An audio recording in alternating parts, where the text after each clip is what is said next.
Rebirth of mysterious princess episode 19। मन्नत का सवाल उन सबकी समझ से परे था, जो किसी को भी समझ में नहीं आया। तभी मान ने कंफ्यूज होते हुए मन्नत से पूछा, हो क्या मतलब? मन्नत ने मान की तरफ ध्यान नहीं दिया और फिर तानिया की तरफ देखकर अपनी डरी हुई आवाज में उससे पूछा, और अंडस्को आप अंडस्को प्रेग्नेंट कैसे हो सकते हो मम्मा?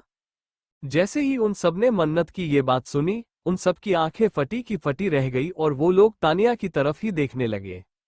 वही जब तानिया और मान ने उनकी बेटी से ये बात सुनी, तभी वो दोनों भी एक दूसरे की तरफ देखने लगे। अगले ही पल मान अपनी जगह पर से उठते हुए चिल्लाया, व्हाट? मान ने तानिया की तरफ देखा और पूरी तरह से शॉक्ड होते हुए उससे पूछा, पीहू तुम प्रेग्नेंट हो? अब सबकी नजरें तानिया पर टिकी हुई थी और मन्नत खुद भी उसकी मम्मा की तरफ ही देख रही थी। जब तानिया ने मान का सवाल सुना, वो उसे घूरते हुए अपनी इरिटेटिंग आवाज में उससे बोली, क्या बोल रहे हो यार तुम? बच्ची तो ठीक है पर तुम्हारा दिमाग भी काम नहीं कर रहा क्या? जब उन सबने तानिया की बात सुनी, तब जाकर उन्होंने चैन की सांस ली, क्योंकि उन्हें मन्नत का नेचर पता था।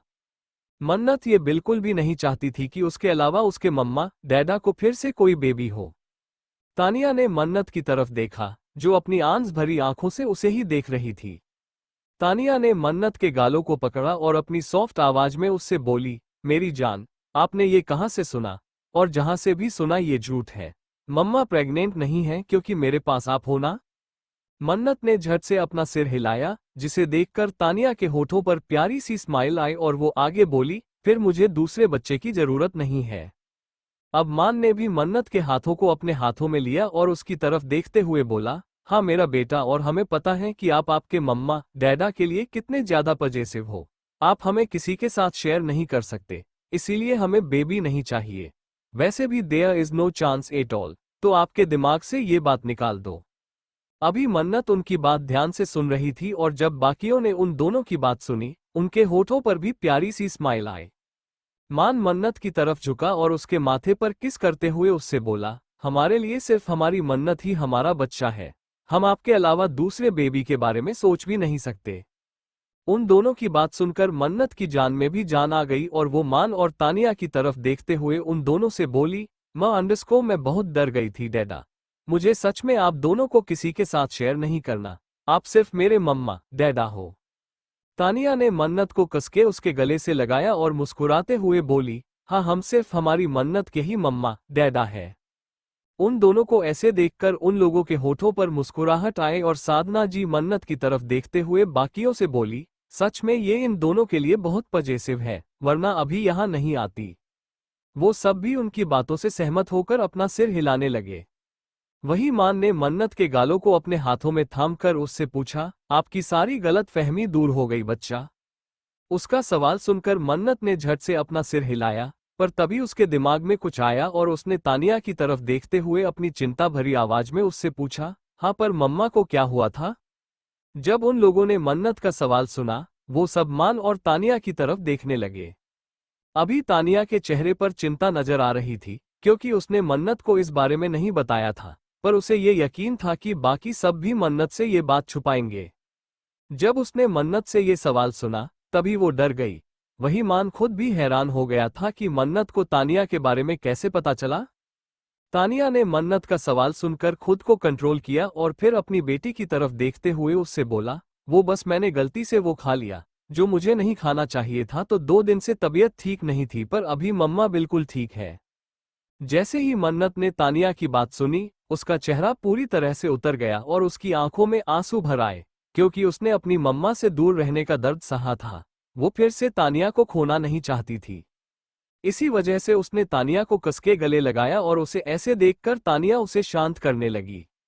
जहां पर मन्नत का सिर अभी तानिया के सीने पर था और तानिया मन्नत के बालों को सहला रही थी, वही वो सब उन दोनों माँ बेटी की तरफ ही देख रहे थे।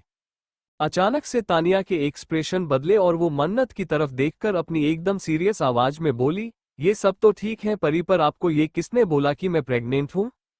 जैसे ही समीर और मोक्ष ने तानिया का सवाल सुना, उनकी सिट्टी पिट्टी गुम हो गई और वो खड़े खड़े वही कांपने लगे। तानिया का सवाल सुनते ही मन्नत ने उसके सीने पर से अपना सिर उठाया और वहां खड़े मोक्ष और समीर को देखा। मन्नत उन दोनों की तरफ अपनी उंगली दिखाते हुए बाकी सबसे बोली, मुझे ब्रो का फोन आया और ब्रो के साथ भाई भी थे। जैसे ही सबने मन्नत के मुंह से समीर और मोक्ष का जिक्र सुना वैसे ही उन सबकी आंखें हैरानी से चौड़ी हो गई। तभी राज जी उन दोनों भाइयों की तरफ देखकर बोले, समीर, मोक्ष अंडरस्को। अभी सबकी नजरें उन दोनों पर टिकी हुई थी और वो बेचारे डर के मारे वही कांप रहे थे। समीर उन सबकी नजरों से घबराते हुए उन लोगों से बोला, हम बस छोटा सा प्रैंक कर रहे थे अंडरस्को। अचानक से आश्वा ने सोफे पर पड़ा हुआ पिल्लो उठाया और उसे उन दोनों की तरफ फेंकते हुए अपनी बेहद ही गुस्से भरी आवाज में बोला, सालो कमीनों, तुम दोनों को कुछ शर्म है या नहीं? तुम्हारा छोटा सा प्रैंक मेरी परी की हेल्थ पर इफेक्ट करने वाला था। अभी उन दोनों को खुद शर्म आ रही थी पर उससे कहीं ज्यादा तो उन्हें डर लग रहा था और वैसे भी अब कोई उन्हें आश्वा के गुस्से से बचाने के मूड में नहीं था, क्योंकि उन दोनों ने खुद ये अपने लिए चुना था। आश्वा गुस्से के मारे उन दोनों की तरफ बढ़ते हुए उनसे बोला, नहीं, आज मैं तुम दोनों को नहीं छोड़ूंगा। वो दोनों अपनी जान बचाकर वहां से भागने लगे और आश्वा उन दोनों को पकड़ने के लिए उनके पीछे गया कि तभी मान पीछे से चिल्लाते हुए आश्वा से बोला, आश्वा, मेरी तरफ से भी जमकर पिटाई करना। आश्वा उन दोनों के पीछे भागते हुए बोला, जी डैड। वो तीनों वहां से चले गए और मन्नत अपना मुंह फुलाकर अपनी थोड़ी गुस्से भरी आवाज में बोली, मैं इन दोनों से कभी बात नहीं करूंगी, दोनों बहुत बुरे हैं। मन्नत के प्यारे से एक्सप्रेशन देखकर तानिया ने उसकी फूली हुई नाक पर किस किया और अपनी प्यार भरी आवाज में उससे बोली, इट्स ओके बेबी। तभी मान के एक्सप्रेशन बदले और वो मन्नत की तरफ देखकर अपनी नौटी आवाज में उससे बोला, अच्छा, ये सब तो उनका प्रैंक था, पर अगर ऐसा सच में होता तो? जैसे ही तानिया ने मान का सवाल सुना, वो मान को घूरते हुए बोली, मनी अंडरस्को। पर तभी मन्नत मान की बात को बीच में काटते हुए अपने डैडा को घूरते हुए बोली, अगर ऐसा होता तो बाबाजी की कसम मैं यहाँ फिर कभी नहीं आती और ना ही आप दोनों से कभी बात करती। जब उन सबने मन्नत की बात सुनी, उनके होठों पर प्यारी सी स्माइल आई। वही मान अपनी बेटी के फूले हुए गालों को हल्का सा खींचते हुए अपनी बीवी से बोला, बाप रे, सुना पीहू, ये लड़की क्या बोल रही है? अब तानिया ने मन्नत की तरफ देखते हुए उससे पूछा, आप मम्मा डैडा के बिना रह लेते? इस पर मन्नत अपनी उदासी भरी आवाज में उन दोनों की तरफ देखते हुए उनसे बोली, मैं नहीं, पर आप रह लेते, आपके पास आपका न्यू बेबी आता तो। जब उन दोनों ने मन्नत को ऐसे देखा तब उन्हें भी बुरा लगा। तभी तानिया अपनी बेटी के माथे पर किस करते हुए उससे बोली, ना तो हमें कोई न्यू बेबी चाहिए और ना ही हम अपने इस बेबी को हमसे दूर जाने देंगे। आप हमारी सबसे कीमती चीज हो और आपके लिए हम सब कुछ सैक्रिफाई कर सकते हैं। उसने मान की तरफ देखते हुए उससे पूछा, क्यों मनी? इस पर मान ने भी अपना सिर हिलाया और मन्नत के हाथ को पकड़ के उस पर किस करते हुए बोला, हाँ, आपकी मम्मा बिल्कुल ठीक कह रही है बच्चा, और वैसे भी हमें सिर्फ आपकी खुशी चाहिए। आप हैप्पी हो और हमारे लिए वही सबसे बड़ी बात है। तभी आश्वा उन दोनों को पकड़कर वहां लाया, पर अभी उन दोनों के चेहरे थोड़े सूजे हुए थे, क्योंकि उन्होंने आश्वा के तगड़े पंच जो खाए थे। आश्वा ने उन दोनों को आगे लाया और उन्हें उन तीनों, मान, तानिया और मन्नत, की तरफ थोड़ा पुश करते हुए मन्नत से बोला, ये रहे दोनों गधे। मैंने तो जमकर इतनी पिटाई करनी थी लेकिन इन्होंने आपको परेशान किया तो इट्स यूवर राइट परी। अभी सब मन्नत की तरफ देख रहे थे और मन्नत उन दोनों को घूर रही थी, जो चुपचाप अपना सिर नीचे झुकाए उन तीनों के आगे उनके घुटनों पर बैठे हुए थे। उन दोनों को देखकर मन्नत उन पर चिल्लाते हुए बोली, आप दोनों ने मुझ पे इतना गंदा प्रैंक किया तो इस वजह से मैं आपसे बात नहीं करूंगी। जैसे ही उन दोनों ने मन्नत की बात सुनी, उनकी आंखें फटी की फटी रह गई और वो दोनों साथ में चिल्लाते हुए बोले, व्हाट, नो। समीर ने मन्नत का हाथ पकड़ा और उसके आगे गिड़गिड़ाते हुए उससे बोला, आप चाहें तो हमें मार लो, डांट लो, पर ऐसे बात करना मत छोड़ो प्लीज परी। मन्नत ने उसकी बातों पर ध्यान नहीं दिया और अपने हाथ को उसकी पकड़ से छुड़ाकर तानिया और मान से बोली, मम्मा डैडा, मैं अभी जाती हूँ, वहां सब परेशान हो रहे होंगे और वैसे भी 2 दिन बाद यहाँ आऊंगी ना।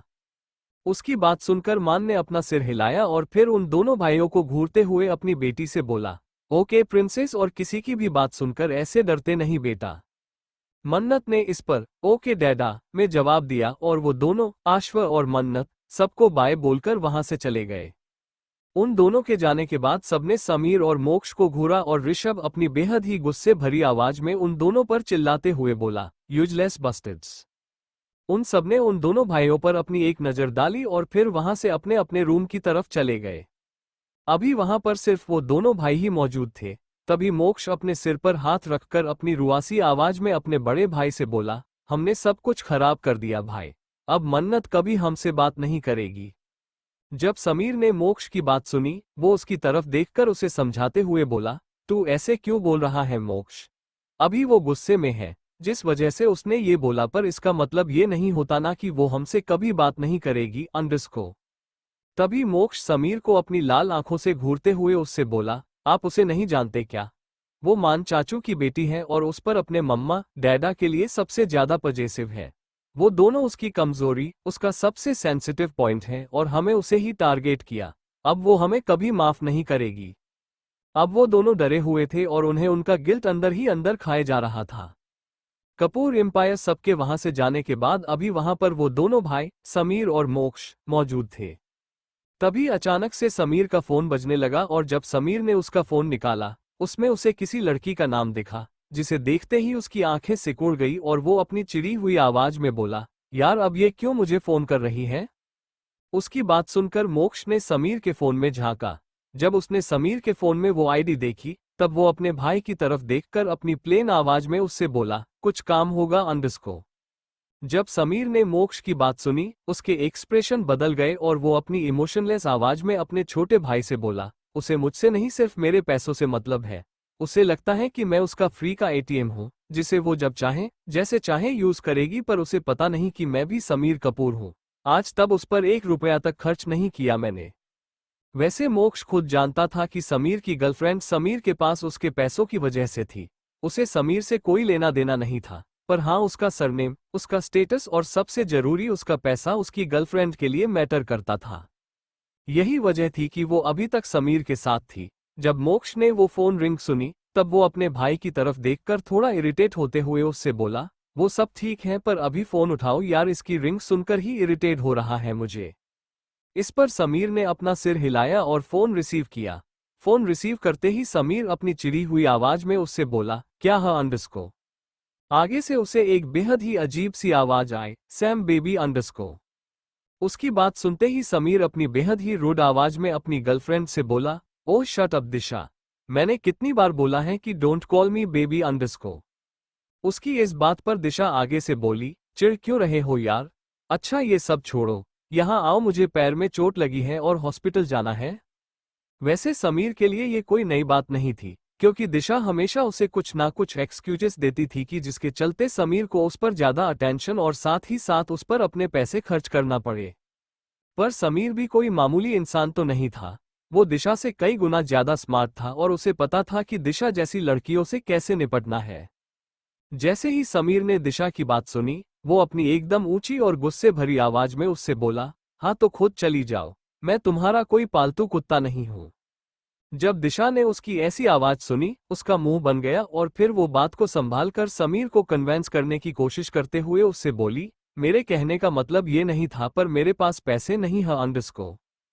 फाइनली वो उसके असली मुद्दे पर आ ही गई, जिसके लिए उसने समीर को कॉल किया था।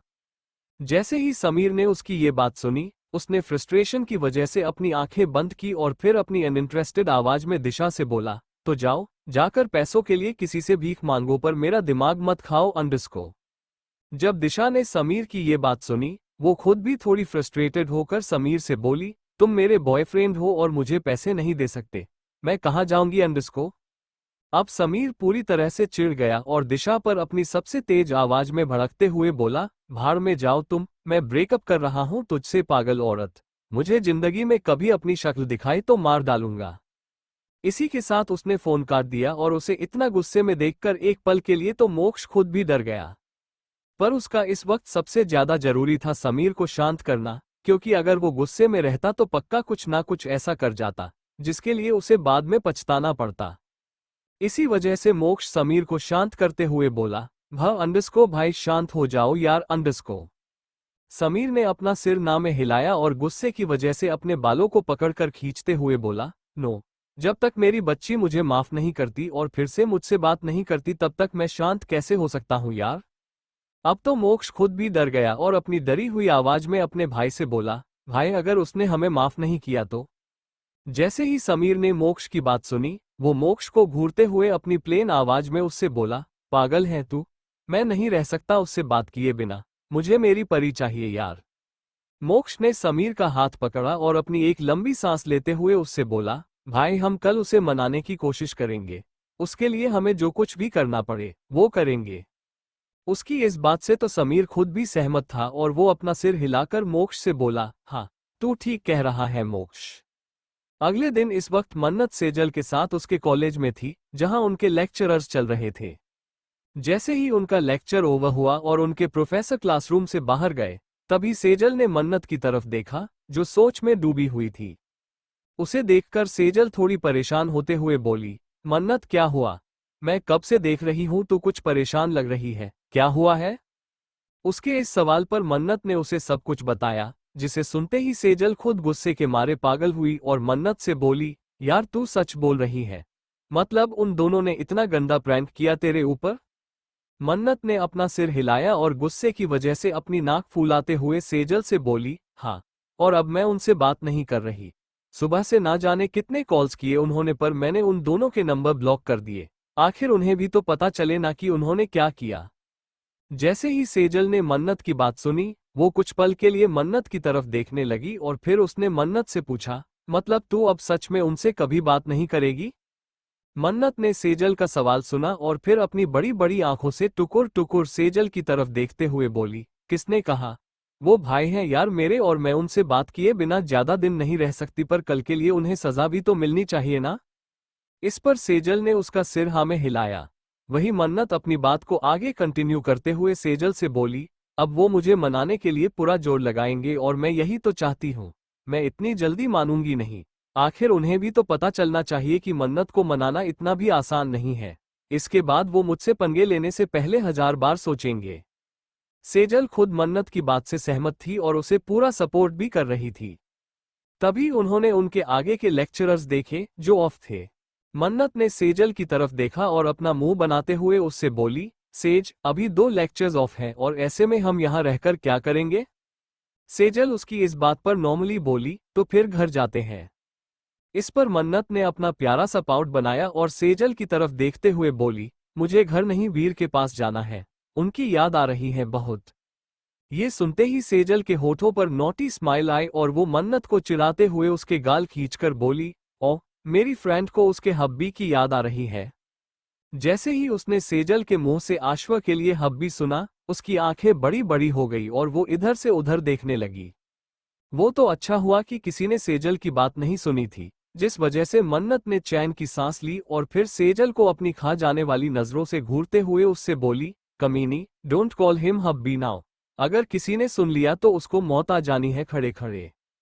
इस बार सेजल ने अपना सिर हिलाया और उससे सॉरी बोली। मन्नत ने सेजल का हाथ पकड़ा और बोली, चल तू भी मेरे साथ चल, मैं अकेले तो नहीं जाने वाली। सेजल ने झट से अपना सिर हिलाया और अपनी प्यारी सी स्माइल के साथ मन्नत से बोली, हाँ चलती हूँ, वैसे भी मैं इतने में उनसे मिली भी नहीं हूँ। तभी मन्नत के दिमाग में कुछ आया और वो अपना फोन निकालते हुए सेजल से बोली, वहां जाने से पहले रुक, मैं कुछ भैया को पूछ लूं कि वीर वही हैं या फिर किसी काम से बाहर गए हैं। सेजल ने अपना सिर हिलाया और मन्नत ने झट से कुशल को कॉल किया। रहेजा इंटरप्राइजेस अभी कुशल उसके कैबिन में बैठकर कुछ काम कर रहा था, लेकिन जब उसका फोन बजने लगा तब उसने फोन की तरफ देखा जिस पर प्रिंसेस लिखा हुआ था।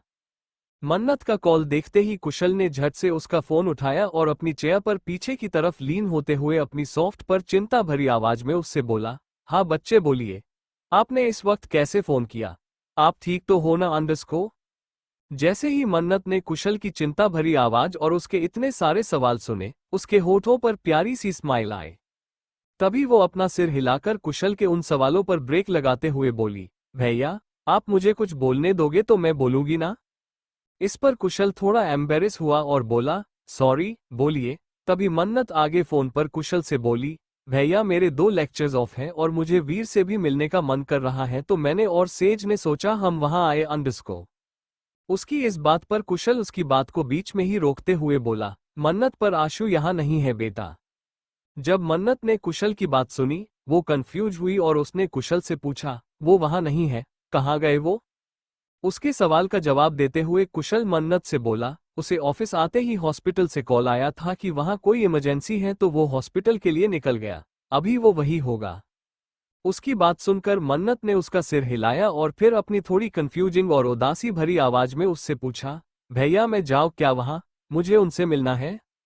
जब कुशल ने मन्नत की ऐसी आवाज सुनी, वो उसे समझाते हुए बोला, डोंट बी सैड प्रिंसेस, अगर आपको मिलना है तो आप चले जाओ, और वैसे भी वहां का स्टाफ आपको जानता है तो कोई प्रॉब्लम नहीं होगी। मैं आपके लिए गाड़ी भेज रहा हूं अंडरस्को। मन्नत को पता था कि कुशल कैसा है, फिर भी वो उसे रोकने की कोशिश करते हुए बोली, भैया हम कैब कर लेंगे ना। कुशल ने उसकी बात नहीं सुनी और अपनी थोड़ी बॉसी आवाज में बोला, नो नीड, आप बस वही वेट करो, जैसे ही ड्राइवर गाड़ी लेकर वहां आएगा वो आपको कॉल करेगा, उसके बाद ही आप दोनों वहां से बाहर निकलोगे, ओके। उसकी बात सुनकर मन्नत ने अपना सिर हिलाया और अपनी प्यारी सी आवाज में बोली, यस सर। तभी आगे से कुशल मन्नत से बोला, ओके बेबी, अभी मैं रखता हूं, मुझे एक प्रेजेंटेशन रेडी करनी है। उसकी बात समझकर मन्नत उससे बोली, बाय भैया, और आप लोग शाम को जल्दी आना। उसकी इस बात पर कुशल मुस्कुराते हुए अपना सिर हिलाकर बोला, यस मैम। इसी के साथ उसने फोन रख दिया और इधर सेजल ने मन्नत से पूछा, क्या बोले भैया। तभी मन्नत सेजल की तरफ देखकर उससे बोली, वीर हॉस्पिटल गए हैं और हम भी वही चलेंगे। सेजल उसकी बात सुनकर अपना सिर हिलाते हुए मन्नत से बोली, चल फिर निकलते हैं, मैं कैब बुक करती हूँ अंडरस्को।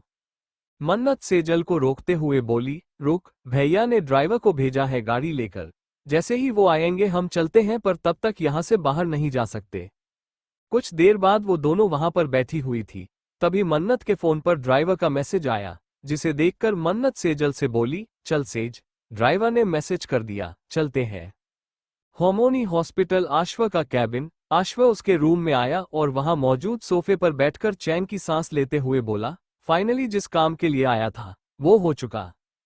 इतने में ही आश्वा का बेस्ट फ्रेंड रिहान वहां आया और आश्वा के पास बैठते हुए बोला, हाँ यार, अगर तू नहीं आता तो पता नहीं मैं अकेले सब कैसे हैंडल करता, यहां पर तो सबने उनके हाथ खड़े कर दिए थे पेशेंट की हालत देखकर। अभी आश्वा के चेहरे पर प्लेन एक्सप्रेशन थे, पर अचानक से रिहान को कुछ याद आया, जिसके चलते उसने आश्वा की तरफ देखा और उससे पूछा, अच्छा ये सब छोड़ और बता कि मेरी लिटिल फेयरी कैसी है, उसको मेरी याद आती है या नहीं। जब आश्वा ने रिहान की बात सुनी, तभी उसकी आंखें सिकुड़ गई और उसने सोफे पर पड़ा हुआ पिल्लो उठाया। आश्वा वो पिल्लो उठाकर उसे रिहान के मुंह पर मारते हुए उससे बोला, अबे साले कमीने, उसी दिन पूरे 1 घंटे तक मेरी परी से बात कर रहा था और अभी मुझसे ये सवाल पूछने की हिम्मत भी कैसे हुई तेरी। जब रिहान ने आश्वा को ऐसे चिढ़ते हुए देखा, वो उसे अपनी अजीब सी नजरों से घूरते हुए बोला, चिढ़ क्यों रहा है बे। इससे पहले वो कुछ बोलता, रिहान अपना दिमाग लगाते हुए उससे बोला, ओह अब समझ आया, तू उस दिन का बदला निकाल रहा है क्या। जैसे ही आश्वा ने उसकी बात सुनी, वो उसे अपनी खा जाने वाली नजरों से घूरते हुए अपनी भयानक आवाज में बोला, हट कमीने, तुम लोगों ने मिलकर मेरी मासूम सी बच्ची को बिगाड़ दिया, यहाँ तू और वहां वो दोनों गधे, समीर और मोक्ष।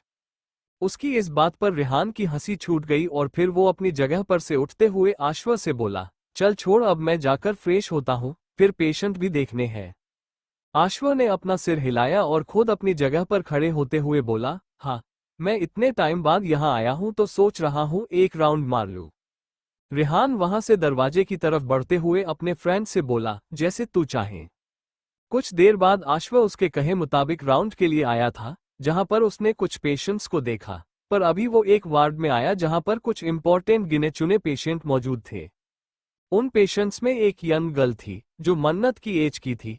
उसके सिर पर पट्टी बंधी हुई थी और देखने से तो यही लग रहा था कि जैसे उस लड़की का एक्सीडेंट हुआ था, पर वो अभी अपने पूरे होशो हवास में थी और रिकवर कर रही थी।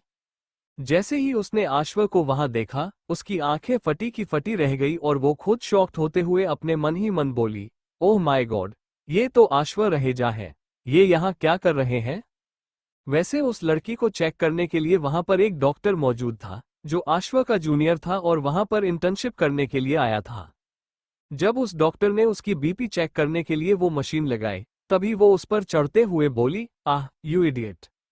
उसकी बात सुनते ही आश्वा के एक्सप्रेशन बदल गए और वो उस लड़की की तरफ आते हुए अपनी पहली डरावनी आवाज में उससे पूछा, क्या हो रहा है यहाँ पर। उसकी आवाज सुनते ही वहां मौजूद सबकी सांसें उनके गले में अटक सी गई और उन लोगों ने पीछे मुड़कर आश्वा की तरफ देखा। जब उस लड़की ने आश्वा को वहां देखा, उसकी आंखें बड़ी बड़ी हो गई। वहीं उस लड़की के पास मौजूद डॉक्टर ने जब आश्व को वहां देखा, वो अपनी घबराई हुई आवाज में बोला, डॉक्टर अंडरस्को। आश्व को वहां देखकर वो लड़की खुद चौंकते हुए बोली, आश्व रहेजा, आप यहाँ कैसे? आश्व ने उसकी बातों पर कुछ ध्यान नहीं दिया और उसने वहां खड़े डॉक्टर की तरफ देखकर अपनी बेहद ही प्लेन आवाज में उससे पूछा, मैंने तुमसे कुछ पूछा है सूरज, क्या हो रहा है यहाँ पर? इस पर सूरज, जो वहां इंटर्न था, आश्व को उसके सवाल का जवाब देते हुए बोला, सर मैं बस इस लड़की का बीपी देखने आया था, पर इन मैडम के नखरे खत्म नहीं होते। जब आश्व ने सूरज की बात सुनी, तभी वो उस लड़की को अपनी प्लेन नजरों से देखने लगा। फिर अपनी एक्सप्रेशनलेस आवाज में वो सूरज से बोला, अगर ऐसी बात है तो सीधे डिस्चार्ज कर दो और इसके बाप को बोल दो कि उनकी शहजादी के लिए कोई ऐसा हॉस्पिटल बुक करे जहां इसकी सारी बातें मानी जाए। वैसे अभी तक वहां पर हॉस्पिटल का कुछ स्टाफ आ गया था और वो चुपचाप वहां पर खड़े थे, क्योंकि किसी में भी आश्व के आगे बोलने की हिम्मत नहीं थी। वही आश्व उस लड़की को अपनी सर्द नजरों से घूरते हुए आगे बोला, ये इसके डैडी का घर नहीं हॉस्पिटल है और यहाँ पेशेंट को पेशेंट की तरह ही ट्रीट किया जाएगा। जिसको भी प्रॉब्लम हो वो यहाँ से रफा दफा हो सकते हैं। दूसरी तरफ हॉस्पिटल के लॉबी में मन्नत सेजल के साथ हॉस्पिटल के अंदर आए। वैसे वहां का पूरा स्टाफ उन दोनों को जानता था और बहुत से लोगों को पता था कि आश्व और मन्नत का क्या रिलेशन है। इसी वजह से मन्नत को वहां पर कोई प्रॉब्लम नहीं थी। जैसे ही वो दोनों लॉबी में आए, उनकी नज़र रिसेप्शनिस्ट पर पड़ी, जो वहां उसका काम कर रही थी। उसे देखते ही उन दोनों के होठों पर प्यारी सी स्माइल आई और मन्नत ने सेजल का हाथ पकड़ा। वो सेजल के साथ उस रिसेप्शनिस्ट की तरफ आते हुए अपनी प्यारी सी स्माइल के साथ उससे बोली, राधिका दी अंडरस्को। जैसे ही राधिका ने मन्नत की आवाज सुनी, उसने मन्नत की तरफ देखा जहां उसे मन्नत के साथ साथ सेजल भी दिखी। वो दोनों अभी राधिका को उनकी प्यारी सी स्माइल दे रही थी, जिसे देखकर उसके होठों पर भी प्यार सी स्माइल आई और वो मन्नत की तरफ देखकर अपनी बेहद ही सॉफ्ट आवाज में बोली, अरे मन्नत मैम, आप यहाँ कैसे? जैसे ही मन्नत ने राधिका के मुंह से अपने लिए मैम सुना, उसका मुंह बन गया और वो राधिका को घूरकर उसे अपना प्यारा सा गुस्सा दिखाते हुए बोली, मैंने आपसे कितनी बार बोला कि डोंट कॉल मी मैम। आप आपके उन खडूस डॉक्टर को सर बुलाते हो, वो तो ठीक है, पर मैं उनकी तरह खडूस नहीं हूँ। आई एम सो क्यूट, है ना सेज? उसकी इस बात पर सेजल ने उसका सिर हिलाया और उसके आगे झुककर ड्रामा करते हुए बोली, जी महारानी जी। उसकी नौटंकी देखकर मन्नत अपनी बेस्ट फ्रेंड को अपनी प्यारी सी नजरों से घूरते हुए बोली, चुड़ैल कहीं की। उन दोनों की प्यारी सी नोकझोंक देखकर राधिका और वहां मौजूद स्टाफ के होठों पर भी स्माइल आए। वो सब उन दोनों के प्यारे से रिश्ते को एडमायर करने लगे। तभी मन्नत ने राधिका की तरफ देखा और उससे पूछा, दी, आप बताओ आप कैसे हो और कैसे चल रहा सब?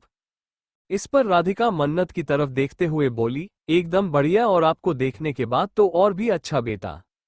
जैसे ही मन्नत ने राधिका की बात सुनी, उसने क्यूट तरीके से अपने चेहरे को अपने हाथों से ढक लिया और शर्माते हुए राधिका से बोली, हाय, आपने तो मुझे शर्म से पानी पानी कर देना है। उसकी नौटंकी देखकर सेजल अपनी आंखों को रोल करते हुए बोली, नौटंकीबाज कहीं की। सेजल की बात सुनकर मन्नत ने अपना पाउट बनाया। वही सेजल ने मन्नत को इग्नोर किया और राधिका की तरफ देखकर उससे पूछा, राधिका दी, आप इसकी नौटंकियों पर ध्यान मत दो, ये ऐसी ही है शैतान। आप बताओ आश्व जीजू कहाँ है? अब मन्नत खुद राधिका की तरफ देख रही थी। तभी राधिका ने उन दोनों की तरफ देखा और सेजल को उसके सवाल का जवाब देते हुए बोली, सेजल सर अभी राउंड पर गए हैं अंडरस्को। मन्नत ने राधिका को उसकी बात पूरी भी नहीं करनी दी और अपना अजीब सा मुंह बनाकर अपनी आंखों को बड़ी बड़ी करते हुए राधिका से बोली, हो, वो राउंड पर जाने के लिए हॉस्पिटल आए थे क्या? जब सेजल ने मन्नत की बात सुनी, वो अपने सिर पर हाथ रखकर अपना मुंह बनाते हुए बोली, हो गई फिर से इसकी पंचायत चालू वाहे गुरुजी। मन्नत के एक्सप्रेशन और सेजल की शिकायत सुनकर राधिका की हंसी छूट गई, पर तभी वो अपनी हंसी पर रोक लगाते हुए मन्नत से बोली, नहीं प्रिंसेस, आज यहाँ एक एक्सीडेंट का केस आया और उस पेशेंट की हालत बहुत ही ज्यादा खराब थी। कोई भी उसे ऑपरेट नहीं करना चाहता था क्योंकि चांसेस ना के बराबर थे। इसीलिए रेहान सर ने आश्वस्त सर को बुलाया और उन दोनों ने मिलकर उस पेशेंट की सर्जरी की। जैसे ही मन्नत और सेजल ने राधिका की बात सुनी, उनके एक्सप्रेशन बदल गए और उनके चेहरे पर चिंता झलकने लगी। तभी मन्नत ने अपनी चिंता भरी आवाज में राधिका से पूछा, अभी वो पेशेंट कैसा है? इस पर राधिका ने मन्नत की तरफ देखते हुए उससे पूछा, आपको क्या लगता है? तभी मन्नत के होठों पर प्यारी सी स्माइल आई और वो अपनी प्राउड भरी आवाज में राधिका से बोली, मेरे वीर और रिहान भाई के हाथों में जादू है, उनके हाथों किसी की जान नहीं जा सकती। उसकी बातों से सहमत होकर सेजल ने भी अपना सिर हिलाया। वही राधिका खुद अपना सिर हिलाते हुए मन्नत से बोली, हाँ, और वो पेशेंट भी बच गए, अभी उन्हें आईसीयू में शिफ्ट किया है। इस पर मन्नत ने अपने हाथ जोड़े और बोली, थैंक यू बाबा जी। तभी मन्नत ने राधिका की तरफ देखते हुए उससे पूछा, दी, क्या हम थोड़ा जाकर देखें कि वीर कहाँ है? आई नो आप किसी को भी परमिशन नहीं दोगे अंडर्स को। उसकी बात पूरी सुने बिना ही सेजल बहुत धीरे से मन्नत के सिर पर एक हल्की सी चपत लगाते हुए उससे बोली, तू कोई भी नहीं है पागल। अब खुद राधिका भी सेजल की बातों से सहमत होकर मन्नत से बोली, हाँ बेटा, आप कोई भी नहीं हो पर हमारे बॉस के लिए बेहद स्पेशल हो, आप दोनों जा सकते हो पर बी केयरफुल। इस पर मन्नत ने अपना सिर हिलाया और राधिका से बोली, don't worry the and thank you. उसने सेजल का हाथ पकड़ा और बोली, चल सेज। वो दोनों वहां से आगे आई कि तभी अचानक से मन्नत की नजर रिहान पर पड़ी, जो वहां मौजूद एक डॉक्टर से कुछ डिस्कशन कर रहा था और वो डॉक्टर उसकी बात बहुत गौर से सुन रहे थे। रिहान को वहां देखते ही मन्नत अपने शक को दूर करने के लिए सेजल से बोली, ये तो रिहान भाई है ना? अब सेजल ने भी रिहान की तरफ देखा और अपना सिर हिलाते हुए मन्नत से बोली, हाँ। तभी वो दोनों रिहान की तरफ आए और मन्नत ने धीरे से रिहान को आवाज लगाई, भाई अंडस को। जब रिहान ने मन्नत की आवाज सुनी, तभी रिहान के साथ साथ उन डॉक्टर ने भी मन्नत की तरफ देखा। मन्नत को वहां देखते ही उन दोनों के होठों पर प्यारी सी स्माइल आई। रियान उन डॉक्टर की तरफ देखते हुए बोला, मैंने आपको जो भी कुछ करने के लिए बोला है वो करिए और टेस्ट के रिजल्ट मुझे जल्द से जल्द दिखाइए। उसके बाद मैं आपको उसकी ट्रीटमेंट रिकमेंड करूंगा और वो आप पेशेंट को बता सकते हैं। तब तक के लिए बी केयरफुल। रिहान की बात सुनकर उन डॉक्टर ने अपना सिर हिलाया और वहां से चले गए। उनके वहां से जाते ही रिहान मन्नत की तरफ आया और उन दोनों की तरफ देखकर बोला, अरे मेरी लिटिल फेयरी एंड फेयरी की बेस्टी, आप दोनों यहाँ कैसे? अचानक से रिहान को कुछ रियलाइज हुआ, जिसके चलते उसके एक्सप्रेशन बदले और वो अपनी बेहद ही चिंता भरी आवाज में मन्नत से बोला, मन्नत आप ठीक हो बेटा?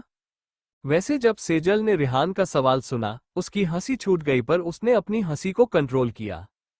वहीं मन्नत रिहान को अपनी सर्द नजरों से घूरते हुए अपना मुंह बनाकर बोली, अब डॉक्टर लोगों की यही प्रॉब्लम होती है, मतलब यहाँ मैं क्या आपसे और वीर से मिलने भी ना आओ?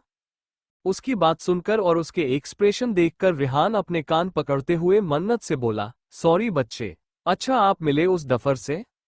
रिहान के मुंह से आश्वा के लिए डफर सुनकर मन्नत ने अपना मुंह बना लिया और रिहान पर थोड़ा सा चिढ़ते हुए बोली, भाई आप मेरे वीर को डफर नहीं बोल सकते, हा, he is so smart and intelligent. उसकी बात सुनकर रिहान के साथ साथ सेजल भी हंस पड़ी और रिहान अपना सिर हिलाकर मन्नत से बोला, आई नो मैम। तभी मन्नत ने रिहान की तरफ देखते हुए उसे बताया, हम अभी आए और राधिका दी बोली कि वीर राउंड पर गए हैं। अब इतना बड़ा हॉस्पिटल है और वो कहाँ होंगे ये मैं कैसे पता लगाऊं? मन्नत के एक्सप्रेशन देखकर रिहान ने उसके गालों को खींचा और फिर अपनी सॉफ्ट आवाज में उससे बोला, अरे मैं हूं ना, ऐसी चीजों में मैं आपके काम नहीं आऊंगा तो कौन आएगा? तभी रिहान ने वहां मौजूद एक वार्ड बॉय की तरफ देखा और अपनी प्लेन आवाज में उससे पूछा, सुनील, डॉक्टर आश्वर इस वक्त कहाँ है तुझे पता है क्या? तभी सुनील रिहान की तरफ देखते हुए बोला, जी सर, मैंने उन्हें 25वें फ्लोर पर देखा। रिहान ने उसका सिर हिलाया और बोला, ओके, जा काम कर। उसकी परमिशन मिलते ही वो अपना सिर हिलाते हुए बोला, जी। इसी के साथ सुनील वापस से अपने काम पर लग गया और मन्नत रिहान की तरफ देखकर उसका हाथ पकड़ते हुए बोली, भाई चलो। जैसे ही रिहान ने मन्नत को इतना उतावला होता हुआ देखा, वो उसे चिढ़ाते हुए बोला, हाँ हाँ चल रहे हैं आराम से बेटा, बड़ी जल्दी है आपको आपके वीर से मिलने की। जब मन्नत ने रिहान को खुद को चिढ़ाते हुए देखा, तब वो अपना प्यारा सा मुंह बनाते हुए रिहान से बोली, आप मत चिढ़ाओ ना भाई, ये क्या कम है जो आप भी इसकी टीम में शामिल हो रहे हो मुझे चिढ़ाने के लिए? अभी मन्नत और सेजल रिहान के साथ उस तरफ आए जहां पर अश्व मौजूद था। वो तीनों धीरे से उस रूम में एंटर हुए। तभी रिहान मन्नत से बोला, वो रहे आपके वीर लिटिल फेयरी। मन्नत ने उसका सिर हिलाया और दबे पांव वो अश्व की तरफ बढ़ी। वैसे अश्व उसकी तरफ पीठ करके खड़ा था, जिस वजह से उसे पता नहीं चला कि मन्नत वहां आए है। तभी मन्नत ने बहुत धीरे से पीछे से आश्व को हग किया और आश्व की कमर पर अपने छोटे छोटे हाथ लपेट दिए। वैसे जब आश्व ने किसी को उसे बैक हग करते हुए महसूस किया, वो एक पल के लिए चौंक गया, लेकिन जैसे ही उसे वो जाना पहचाना सा टच महसूस हुआ, वो पूरी तरह से रिलैक्स हुआ। तभी उसके होठों पर एक प्यारी सी मुस्कुराहट बिखर गई। उसने मन्नत के हाथों पर अपने हाथ रखे और फिर पीछे मन्नत की तरफ मुड़ते हुए उससे पूछा, आप यहाँ कैसे आए परी? तभी आश्व ने मन्नत का हाथ पकड़ा और उसे अपने आगे खींचा। मन्नत ने आश्व को हग किया और उसकी तरफ देखते हुए बोली, मैं सेज के साथ आई क्योंकि मुझे आपसे मिलने का बड़ा मन हो रहा था। जब आश्व ने मन्नत की बात सुनी, उसके होठों पर शैतानी मुस्कुराहट आई और उसने मन्नत से पूछा, ओह, तो मेरी मैडम को मेरी याद आ रही थी? उसके इस सवाल पर मन्नत ने ऊपर से नीचे अपनी गर्दन हिलाई और उसे अपनी प्यारी सी स्माइल देते हुए बोली, बहुत ज्यादा, तभी तो यहाँ आई। तभी आश्व के दिमाग में एक सवाल आया और उसने मन्नत से पूछा, लेकिन आपको बताया किसने कि मैं यहाँ हूँ? इस पर मन्नत आश्व को उसके सवाल का जवाब देते हुए बोली, मैंने भैया को कॉल किया था।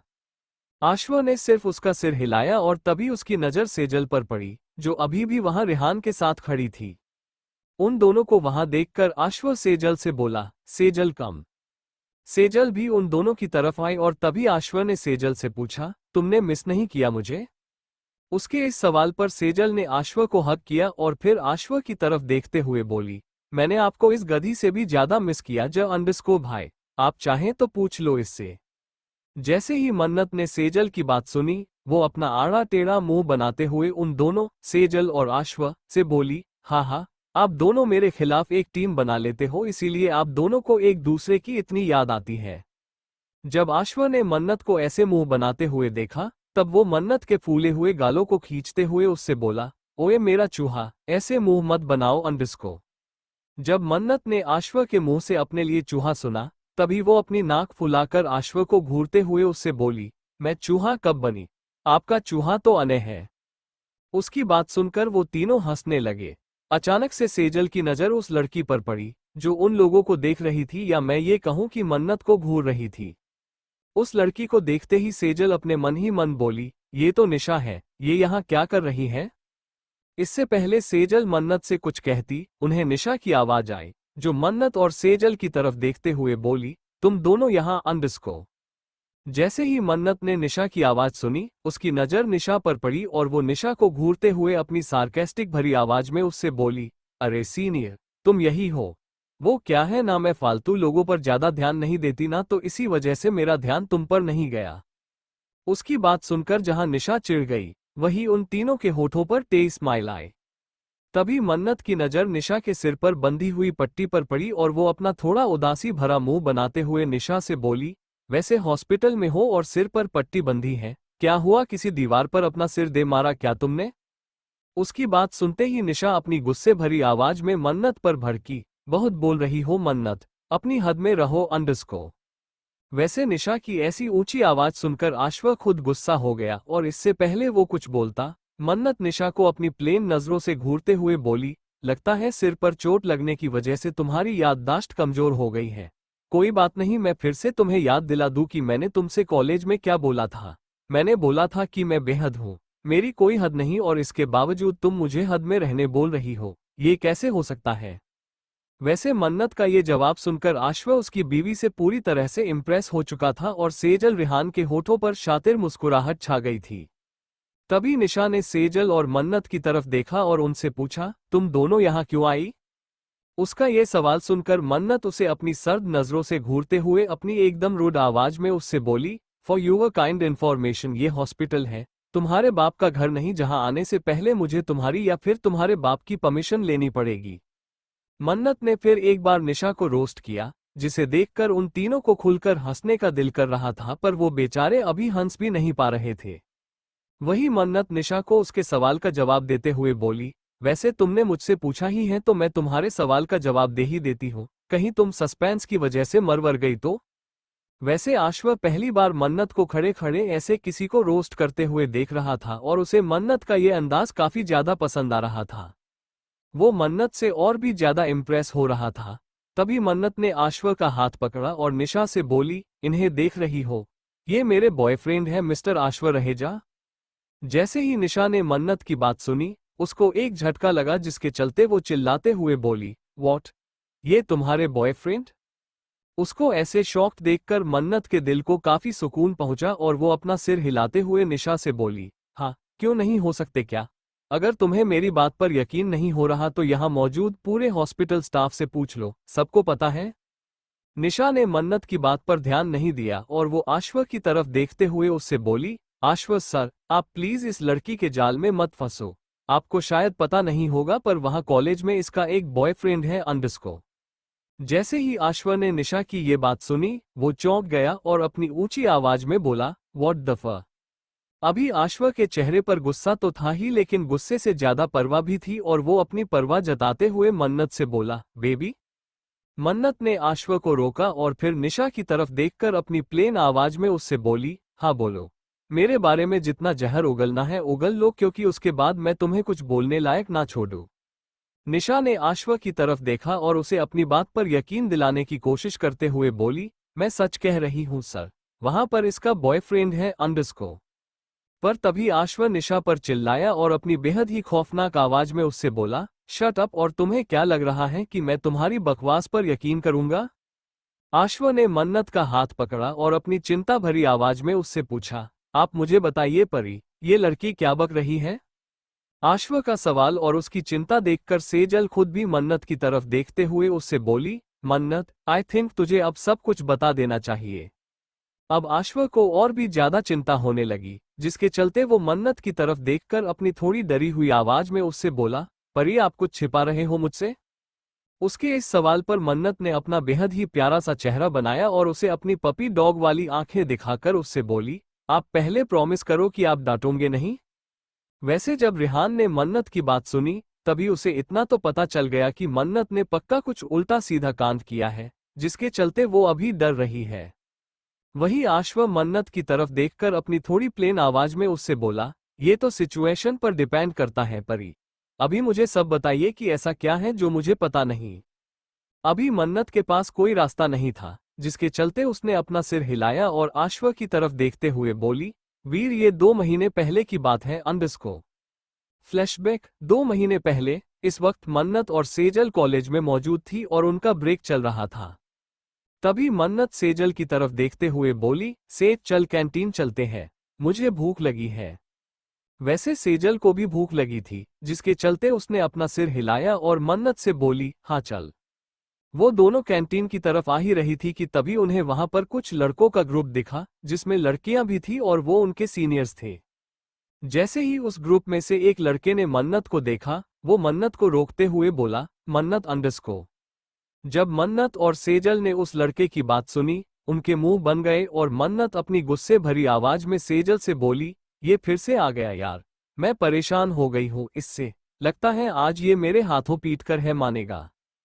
तभी वो लड़का, जिसका नाम रॉकी था, मन्नत के पास आया और उसका हाथ पकड़ते हुए उससे बोला, baby please give me a chance, मैं तुम्हारे लिए कुछ भी कर सकता हूँ। जब मन्नत ने रॉकी को उसका हाथ पकड़ते हुए देखा, उसके अगले ही पल मन्नत ने उसकी पकड़ से अपना हाथ खींच लिया और फिर अपनी प्लेन नजरों से उसे घूरते हुए उससे बोली, तुम्हें ऐसे क्यों लग रहा है कि मैं तुम्हारी बात मानकर तुम्हें चांस दूंगी? ऐसी क्या खास बात है तुममें जो मन्नत मान कपूर तुम्हारे पास आएगी? तभी रॉकी अपने पैसों की पावर मन्नत को दिखाते हुए उससे बोला, मैं तुम्हें सब कुछ दे सकता हूँ, मेरे डैड पॉलिटिक्स में है अंडरस्को। मन्नत ने रॉकी को उसकी बात पूरी भी नहीं करने दी और अपनी आंखों को रोल करते हुए रॉकी से बोली, और मेरे डैडा वो हैं जिससे वो पॉलिटिशियन भी डर जाए। मैं तुम जैसे लड़कों को कभी घास तक ना डालूं जो पल पल अपना रंग बदलते हैं। तभी रॉकी अपनी बेहद ही बेशर्मी भरी आवाज में मन्नत से बोला, आई एम यंग और फूलों की खुशबू लेना ये तो कॉमन बात है। जैसे ही सेजल ने रॉकी की ये बात सुनी, वो अपनी घिन भरी नजरों से रॉकी को देखते हुए बोली, छी यार, कितना गिरा हुआ है ये। उसकी बात सुनकर मन्नत सेजल का हाथ पकड़ते हुए उससे बोली, इन जैसों को ठीक करना मुझे बखूबी आता है सेज, तू देखती जा। तभी मन्नत ने रॉकी की तरफ देखा और उसे अपना एटीट्यूड दिखाते हुए उससे बोली, तुम जिसे फूल समझने की गलती कर रहे हो भूलो मत कि उस फूल में लाखों कांटे भी है, ना उन कांटों ने तुम्हारा खून बहाया तो मैं भी मन्नत मान कपूर नहीं। जब रॉकी ने मन्नत के एटीट्यूड को देखा, तभी उसके एक्सप्रेशन बदल गए और वो थोड़ा चिढ़ते हुए मन्नत से बोला, इतना घमंड भी ठीक नहीं है मन्नत। उसकी इस बात पर मन्नत बेखौफ होकर उसे अपना एक लुक देते हुए बोली, वो क्या है ना, मेरी परवरिश एक किंग ने की है और उन्होंने मुझे कभी अपना सिर नीचे झुकाना नहीं सिखाया, फिर तुम जैसे लड़कों के आगे तो बिल्कुल भी नहीं। जैसे ही रॉकी के फ्रेंड्स ने मन्नत की ये बात सुनी, वो मन्नत की तरफ देखते ही रह गए और रॉकी खुद मन्नत को घूरता रह गया। वहीं मन्नत आगे रॉकी को फिर एक झटका देते हुए बोली, for your kind information let me tell you कि मेरा पहले से ही बॉयफ्रेंड है और वो खुद किसी किंग से कम नहीं। उनके रहते मुझे इधर उधर मुंह मारने की जरूरत नहीं है। वैसे उसकी ये बात सुनकर रॉकी का ईगो हर्ट हुआ, जो उसके चेहरे पर साफ दिख रहा था। मन्नत को पता था कि वो क्या कर रही है, फिर भी वो अपनी कॉन्फिडेंट भरी आवाज में रॉकी को उसकी असली औकात दिखाते हुए बोली, मुझे तुम्हारे बारे में भी पता है कि तुम अब तक कितनी लड़कियों के साथ फिजिकल हो चुके हो और उनमें से कुछ तो प्रेग्नेंट भी हुई, पर तुमने उन्हें अपने पैसों का जोर दिखाया और उन्हें अबॉर्शन करने के लिए कन्वेंस किया। अभी रॉकी पूरी तरह से उन सबके सामने एम्बेरस हो चुका था और उसे मन्नत पर काफी ज्यादा गुस्सा भी आ रहा था। वही मन्नत उसके गुस्से को और हवा देते हुए आगे बोली, तुम जैसे घटिया लड़के को मैं तो क्या मेरी जूती तक ना भाव दे, आया बड़ा मुझे पटाने वाला। इसी के साथ मन्नत ने सेजल का हाथ पकड़ा और वो दोनों वहां से चली गई। फ्लैशबैक एंड मन्नत ने आश्वा को सब कुछ बताया और फिर आगे बोली, बस फिर उसने मुझे चैलेंज किया कि वो मुझे कॉलेज में चैन से जीने नहीं देगा, पर बेचारा भूल गया कि मैं मान और तानिया कपूर की औलाद और आश्वा रहेजा की जान हूं। मन्नत की बात सुनकर आश्वा के होठों पर एक प्राउड स्माइल आई, पर उसकी आंखों में अभी भी चिंता नजर आ रही थी। वही मन्नत आश्वा का हाथ पकड़ते हुए उससे बोली, जब भी उसने मुझ पर वार करने की कोशिश की मैंने उस पर पलटवार किया है वीर। उसकी बात सुनकर आश्वा ने मन्नत के गालों को अपने हाथों में थामा और अपनी चिंता भरी आवाज में उससे बोला, फिर भी इतना सब कुछ हो गया बच्चे और आपने किसी को कुछ भी नहीं बताया। अगर उसने आपको या सेजल को कुछ कर दिया होता तो? इस पर मन्नत के बदले सेजल आश्वा की तरफ देखकर बोली, आप क्या हमें कमजोर समझ रहे हो भाई? जहां हम दोनों साथ हो वहां किसी की हिम्मत नहीं होती हमें नुकसान पहुंचाने की। उसकी बैंड ना बजा दे हम। उसकी बात सुनकर रिहान अपने फ्रेंड की तरफ देखकर उससे बोला, जहां ऐसी ब्रेव लड़कियां हो वहां उनकी फैमिली को उनकी चिंता करने की जरूरत नहीं है। वैसे एक पल के लिए आश्वा खुद रिहान की बात से सहमत था, पर उसका दिल अभी भी नहीं मान रहा था। इसी वजह से उसने मन्नत को और साथ ही साथ सेजल को अपनी बाहों में खींचा और फिर अपने फ्रेंड से बोला, कैसे ना करूं यार इनकी चिंता, दोनों मेरे लिए स्पेशल हैं। अभी उन दोनों ने आश्वा को हग किया हुआ था कि तभी आश्वा मन्नत की तरफ देखकर रिहान से बोला, सेजल फिर भी सेंसिबल बच्ची है, पर मेरा ये नॉटी बेबी, तू खुद जानता है ना कि मेरा बेबी डेविल कैसा है। उसकी बात सुनकर मन्नत आश्वा को अपनी बड़ी बड़ी नजरों से घूरने लगी, पर आश्वा ने उस पर ध्यान नहीं दिया और आगे बोला, ये जोश जोश में आकर आगे वाले की बैंड तो बजा ही देगी, पर अनजाने में खुद को भी हर्ट करेगी, उसके बिना तो ये रह नहीं सकती। अब मन्नत बहुत धीरे से आश्वा के सीने पर मारते हुए अपनी थोड़ी गुस्से भरी आवाज में उससे बोली, वीर अंडरस्को। जब आश्वा ने मन्नत की नजरों को अपने ऊपर देखा, तभी वो खुद उसे घूरते हुए बोला, आप क्या मुझे घूर रहे हो? मैं झूठ नहीं बोल रहा हूं। सेजल भी इस बात की गवाह है। क्यों सेजल? अब सेजल उसकी हाँ में हाँ मिलाने के अलावा करती भी क्या? इसके चलते उसने भी अभी अपना सिर हिलाया और बोली, हाँ।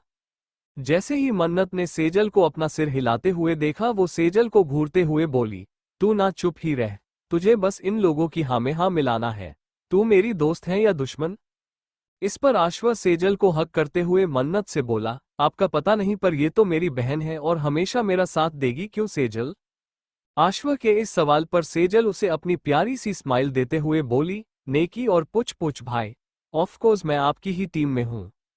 जैसे ही मन्नत ने उन दोनों को देखा, वो अपना क्यूट सा फेस बनाकर अपने बाबाजी से दोनों की शिकायत करते हुए बोली, बाबाजी कितने बुरे लोग हैं ये। उसकी इस प्यारी सी हरकत को देखकर उनकी हंसी छूट गई। वही मन्नत उन दोनों को घूरते हुए उनसे बोली, मैं आप दोनों की कंप्लेंट डैडा और डैड से करूंगी, देख लेना। तभी आश्वा अपनी थोड़ी ब्रेवरी मन्नत के आगे दिखाते हुए उससे बोला, जिससे करना है कर लो, हम क्या डरते हैं उन दोनों ओल्डीज से। जब मन्नत ने आश्वा के मुंह से उन दोनों मान और कबीर के लिए ओल्ड वर्ड सुना, तब उसकी आंखें बड़ी बड़ी हो गई। वो अपने गालों पर हाथ रखते हुए आश्वा से बोली, हो, आपने उनको ओल्ड बोला, अब मैं पक्का उनसे आपकी शिकायत करूंगी मिस्टर आश्वा रहेजा, देख लेना। इस पर आश्व अपनी आंखों को रोल करते हुए बोला, आपको जो करना है कर लो, मैं नहीं डरता। आश्व की बात सुनकर मन्नत उसे अपनी प्यारी सी शक्ल दिखाते हुए बोली, हाँ वो तो मैं देख लूंगी। तभी मन्नत की नजर निशा पर पड़ी, जो अपना बुरा सा मुंह बना रही थी। उसके मुंह को देखकर मन्नत कंफ्यूज होते हुए उससे बोली, तुम्हारा मुंह क्यों बन रहा है? अब वो सब निशा को देखने लगे। वही सेजल निशा को अपनी सर्द नजरों से घूरते हुए मन्नत से बोली, मन्नत तुझे पता नहीं क्या यार, इसका मुंह तो हर वक्त बना हुआ होता है, शायद ये ऐसे ही पैदा हुई होगी अंडरस्को। निशा ने सेजल को उसकी बात पूरी करने का मौका नहीं दिया और उस पर भड़कते हुए बोली, चुप बैठो, खुद को समझ क्या रखा है दोनों ने? जब मन्नत और सेजल ने निशा का सवाल सुना, उन दोनों ने एक दूसरे की तरफ देखा और मन्नत निशा की तरफ देखते हुए बोली, बता दे कि हम खुद को क्या समझती है? तभी सेजल मन्नत के पास आए और उसके कंधे पर हाथ रखकर निशा की तरफ देखते हुए अपनी एटीट्यूड भरी आवाज में उससे बोली, वी आर क्वींस, जिसके आगे तुम जैसी लड़की की कोई औकात ही नहीं, और अगली बार से मन्नत के लिए अपने मुंह से कुछ भी बकवास उगलाना तो वाहेगुरु जी की सो मैं तुम्हारे मुंह में जलते हुए अंगारे डाल दूंगी, बेअक्ल औरत कहीं की। अभी सेजल गुस्से में थी और उसे गुस्से में देखकर मन्नत उसे शांत करने की कोशिश करते हुए बोली, शांत हो जा मेरी झांसी की रानी, इसके लिए क्यों अपना खून जला रही है? ये तो कुत्ते की पूंछ है जो टेई की टेई ही रहेगी, कभी सीधी नहीं होगी, छोड़ इसे, हमें कुछ नहीं करना इससे। तभी आश्व खुद उन दोनों गर्ल्स की तरफ देखने के बाद सेजल से बोला, परी ठीक कह रही है सेजल, चलो आज मैं खुद अपनी तरफ से आप दोनों को गोलगप्पे की ट्रीट देता हूं। जैसे ही उन दोनों ने आश्व की बात सुनी, वो आश्व की तरफ ही देखने लगी। खुद रिहान भी आश्व की तरफ ही देख रहा था। तभी मन्नत ने अपने कानों पर हाथ रखे और अपना सिर इधर से उधर हिलाते हुए अपनी थोड़ी ऊंची आवाज में ड्रामा करते हुए बोली, हे माँ माता जी, ये मैंने क्या सुन लिया? उसके ड्रामे देखकर जहां आश्व ने अपनी आंखों को रोल किया, वहीं मन्नत सेजल की तरफ देखते हुए अपनी शौकन स्टेट में ही बोली, सेज मेरे कान बज रहे हैं या फिर खराब ही हो गए, जो मुझे ऐसा कुछ अनएक्सपेक्टेड सुनने मिला, जो मैं कभी अपने दूर के सपने में भी नहीं सोच सकती। उसकी बात सुनकर जहां सेजल और रिहान अपनी हंसी को रोकने की पूरी कोशिश कर रहे थे, वहीं निशा अपनी आंखों को रोल कर रही थी, तो आश्व बस अपनी बीवी के ड्रामे देख रहा था। तभी मन्नत आश्व की तरफ अपनी एक उंगली दिखाकर अपनी बात को आगे कंटिन्यू करते हुए बोली, ये द खडूस एंड ओवर स्ट्रिक्ट आश्व रहे जा हमें स्पेशली मुझे गोलगप्पे खिलाने की बात कर रहे हैं। ये बात मेरे कुछ पल्ले नहीं पड़ रही है, मुझे तो लग रहा है कि मैं कोई सपना देख रही हूँ, मुझे पिंच कर सेज। मन्नत की बात सुनते ही आश्व मन्नत की तरफ देखकर उसे अपनी तिरछी मुस्कान देते हुए बोला, अरे पिंच क्यों, मेरे पास इससे अच्छा ऑप्शन है ना? उसकी बात सुनकर वो तीनों कंफ्यूज हुए और मन्नत ने आश्व से पूछा, कौन सा वाला? तभी आश्व ने वहां रखी हुई किडनी ट्रे में से एक इंजेक्शन उठाया और उस इंजेक्शन को मन्नत को दिखाते हुए उससे बोला, ये अंडरस्को। जैसे ही मन्नत ने उस इंजेक्शन को देखा, उसकी आंखें डर की वजह से बाहर ही आ गई।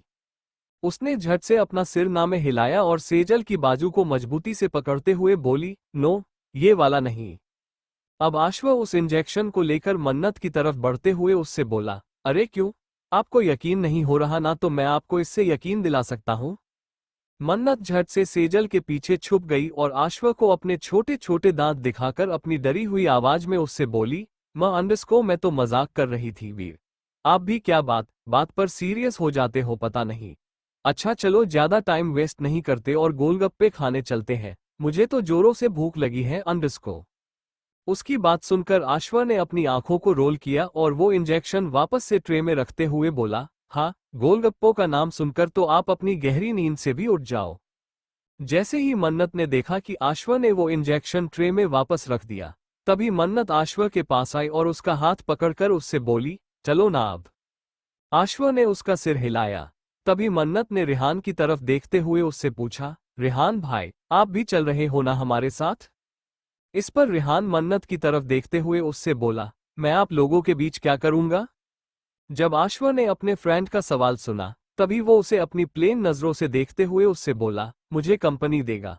अब लड़कियों की तरह नखरे मत कर और चुपचाप चल, अभी तू वैसे भी थोड़ी देर के लिए फ्री है, शेड्यूल देख चुका हूं मैं तेरा। उसकी बात सुनकर रिहान ने अपना सिर हिलाया और मुस्कुराते हुए बोला, ओके बॉस। अभी वो चारों एक गोलगप्पों के स्टॉल के पास खड़े थे जहां के गोलगप्पे काफी फेमस थे और वहां पर काफी भीड़ भी थी। वैसे आश्व को हाइजीन का बहुत ज्यादा ख्याल था, जिस वजह से उसने उन लोगों को किसी भी अनहाइजीनिक वाली जगह पर नहीं लाया, पर उसने एक अच्छा सा हाइजीनिक वाला गोलगप्पों का स्टॉल सिलेक्ट किया था। जैसे ही वो चारों वहां आए, उन्होंने वहां भीड़ देखी जो वहां के गोलगप्पे और बाकी सारी चाट डिशेज एंजॉय कर रहे थे। गोलगप्पे के स्टॉल को देखते ही मन्नत और सेजल की आंखें चमक उठी और मन्नत अपने मुंह को ललचाते हुए बोली, ये आज जी भरकर गोलगप्पे खाएंगे, रोज रोज ऐसा मौका नहीं मिलेगा। सेजल खुद भी उसकी बात से सहमत होकर अपना सिर हिलाने लगी। थोड़ी देर बाद जब उन चारों का नंबर आया, तभी मन्नत और सेजल वहां खड़ी हो गई और मन्नत उस गोलगप्पे वाले भैया की तरफ देखते हुए बोली, भैया 4 प्लेट गोलगप्पे अंडस्को। इस पर आश्व मन्नत की बात को काटते हुए उस भैया से बोले, भैया सिर्फ 2 प्लेट ही लगाना। उसकी बात सुनकर मन्नत आश्व को ही देखने लगी। वही आश्व ने रिहान से पूछा, तू खा रहा है क्या? तब रिहान ने अपना सिर हिलाया और अपना मुंह बनाते हुए आश्व से बोला, नहीं यार, पूरे डाइट की बैंड बज जाएगी। आश्व खुद भी रिहान की इस बात से सहमत था, क्योंकि वो भी रिहान की तरह डाइट फ्रीक और दिन रात वर्कआउट करने वाला बंदा था और उसे उसकी बॉडी के साथ कोई भी छेड़खानी पसंद नहीं थी। वही जब मन्नत ने रिहान की बात सुनी, तब वो उससे बोली, अरे इससे कुछ नहीं होता भाई, और आप खाकर देखो, आपका दिल खुश हो जाना है और इससे आपकी डाइट या फिर बॉडी पर कोई खास इफेक्ट नहीं होगा। जैसे ही रिहान ने मन्नत की बात सुनी, वो मन्नत की तरफ देखकर अपनी उदासी भरी स्माइल के साथ अपने फ्रेंड से बोला, वाह क्या दिन देखने मिल रहे हैं, जहां मैं लोगों को इन सब से दूर रहने की एडवाइस देता हूं, वही तेरी ये छोटी सी बीवी मुझे ये सब कुछ खाने को बोल रही है। उसकी बात पर मन्नत ने इतना ध्यान नहीं दिया और गोलगप्पे वाले भैया की तरफ देखते हुए उनसे बोली, भैया इनके लिए भी 1 प्लेट लगा ही देना। उन्होंने रिहान के लिए भी 1 प्लेट लगाई और मन्नत ने आश्व से पूछा, वीरा आप नहीं खा रहे हो? इससे पहले आश्व कुछ बोलता, मन्नत खुद अपना सिर हिलाते हुए उससे बोली, छोड़ो आपको मैं खिला दूंगी। अब उसके पास कोई ऑप्शन नहीं था, इसीलिए वो चुपचाप मन्नत के पास खड़ा हो गया। तभी मन्नत गोलगप्पे वाले की तरफ देखते हुए उनसे बोली, भैया तीखा बनाना, जिससे नाक और कान से धुआं निकले। जैसे ही उन दोनों लड़कों ने मन्नत की बात सुनी, उनकी आंखें बड़ी बड़ी हो गई और आश्व मन्नत की तरफ देखते हुए उससे बोला, नो, तीखा नहीं, इससे पेट पर बुरा इफेक्ट होगा। आश्व ने गोलगप्पे वाले की तरफ देखा और उनसे बोला, भैया आप मीडियम ही रखना। जब मन्नत ने आश्व की बात सुनी, उसका मुंह बन गया और वो आश्व को घूरते हुए अपनी प्लेन आवाज में उससे बोली, क्या मीडियम? हम पंजाबियों को मीडियम नहीं मसालेदार खाना खाने की आदत होती है और आप उबला हुआ खाना खाने वाले पंजाबियों के नाम पर ही बड़ा सा धब्बा हो। उसकी बात सुनकर आश्व अपनी आंखों को रोल करते हुए अपनी बीवी से बोला, मैडम उसे हेल्दी फूड बोलते हैं। वैसे वहां पर बहुत सारे लोग मौजूद थे, जो उनकी क्यूट सी नोक-झोंक देख रहे थे और उसे एंजॉय भी कर रहे थे। वहीं उन चारों को उन लोगों से कोई लेना देना नहीं था और वो अपनी दुनिया में ही खोए हुए थे। तभी गोलगप्पे वाले ने सेजल और मन्नत के प्लेट में एक एक तीखा गोलगप्पा दिया। मन्नत उस गोलगप्पे को आश्व के मुंह की तरफ बढ़ाते हुए बोली, हाँ ना, अब मेरा ये सुपर मैजिकल फूड खाकर देखो। जब आश्व ने मन्नत को वो गोलगप्पा अपने मुंह की तरफ बढ़ाते हुए देखा, उसने झट से अपना मुंह खोला और वो गोलगप्पा खा लिया, लेकिन उसके अगले ही पल उसकी हल्की सी चीख निकली, आह अंडस्को। जैसे ही उन्होंने आश्व की चीख सुनी, वो आश्व की तरफ देखने लगे और मन्नत ने अपनी चिंता भरी आवाज में आश्व से पूछा, क्या हुआ? इस पर आश्व अपने मुंह का वो तीखापन कम करने की कोशिश करते हुए मन्नत से बोला, तीखा है यार बहुत। अब मन्नत ने सेजल की तरफ देखा, जिसने वो गोलगप्पा खाया था। मन्नत ने सेजल से पूछा, सेज? इस पर सेजल ने उसका सिर नामे हिलाया और फिर आश्व की तरफ देखते हुए उससे बोली, नहीं बिल्कुल ठीक है भाई। तभी गोलगप्पे वाले ने फिर से मन्नत को एक गोलगप्पा दिया, जिसे देखकर मन्नत आश्व से बोली, रुको मैं खाकर देखती हूँ। मन्नत ने वो गोलगप्पा उठाया और उसे खाने ही वाली थी कि तभी आश्व मन्नत को रोकते हुए अपनी चिंता भरी आवाज में बोला, बहुत तीखा है बाबू, आप नहीं खा पाओगे। मन्नत आश्व की तरफ देखकर उसे अपनी प्यारी सी स्माइल देते हुए बोली, डोंट वरी वीर, कुछ नहीं होगा, और मुझे हल्का सा भी तीखा लगा तो मैं आगे नहीं खाऊंगी। इसी के साथ मन्नत ने वो गोलगप्पा खाया। तभी आश्व उसके चेहरे की तरफ ही देखने लगा, पर अजीब सी बात थी कि उसे मन्नत के एक्सप्रेशन बिल्कुल नॉर्मल लग रहे थे, जैसे उसके लिए ये बेहद नॉर्मल सी चीज हो। वही मन्नत खुद भी अपने मुंह का वो गोलगप्पा खत्म करने के बाद आश्व से बोली, ये बिल्कुल नॉर्मल है वीर, वो आप तीखा नहीं खाते हो ना, इसीलिए आप दोनों को आदत नहीं है। देखो रेहान भाई खुद रोने लगे। अभी रेहान की आंखों में हल्की सी नमी तैर गई थी, जिसे देखकर वो दोनों लड़कियां हंसने लगी। तभी मन्नत ने गोलगप्पे वाले की तरफ देखा और उनसे बोली, भैया आप इन दोनों के लिए मीठी वाली पूरियां दो, तीखा इनसे हजम नहीं होगा। जब आश्व ने मन्नत की बात सुनी, तभी वो मन्नत के बेहद करीब आया और उसके कान में अपनी गहरी आवाज में बोला, मुझे चैलेंज बेबी। आप ये तीखे गोलगप्पे खाकर खुद को ब्रेव समझ रही हो, पर सच तो यही है कि मैं अपने एक एक्शन से आपको रुलाने की ताकत रखता हूं। वैसे मन्नत इतनी भी मासूम नहीं थी कि उसे आश्व की बात का असली मतलब समझ में ना आए। जब उसने आश्व की बात सुनी, उसके एक्सप्रेशन बदल गए और वो आश्व की तरफ देखकर उसे घूरते हुए बोली, छी वीर, कुछ तो शर्म करिए। उसके ऐसे एक्सप्रेशन देखकर आश्व के होठों पर तेज स्माइल आई और वो गोलगप्पे वाले की तरफ देखकर बोला, भैया जो दे रहे हैं वही दीजिए, मीठी नहीं। वैसे भी आई हेट स्वीट्स और मीठे में मुझे सिर्फ एक ही चीज पसंद है। वैसे मन्नत ने जब आश्व की ये बात सुनी, उसका चेहरा किसी उबले हुए टमाटर से भी ज्यादा लाल हो गया और अभी सेजल खुद मन्नत की तरफ देखकर उसे चिढ़ाने लगी। वहीं जब रेहान ने आश्व की बात सुनी, तभी उसने मन्नत की तरफ देखा और फिर वो आश्व की तरफ देखते हुए उससे बोला, भाई ठहर जा, ये तेरा रूम नहीं है। क्यों बच्ची को सबके सामने एम्बेरस कर रहा है? उसका फेस तो देख कैसे लाल हो गया। आश्व खुद भी मन्नत के वैसे देखकर एंजॉय कर रहा था। तभी वो गोलगप्पे वाले भैया उन चारों से बोले, आप चारों के एक एक प्लेट हो गए। इस पर सेजल ने गोलगप्पे वाले की तरफ देखा और उनसे बोली, भैया हमारा एक प्लेट से कुछ ना होता, आप बढ़ाओ। मन्नत खुद सेजल की इस बात से सहमत होकर अपना सिर हिलाने लगी। वही आश्व उन दोनों की तरफ देखकर अपनी प्लेन आवाज में उनसे बोला, नहीं, 1 plate is enough you both girls. अब मन्नत ने अपना मुंह बना लिया और आश्व से रिक्वेस्ट करते हुए बोली, एक प्लेट तो बच्चे खाते हैं और हम बच्चे नहीं हैं, प्लीज एक और प्लेट ना।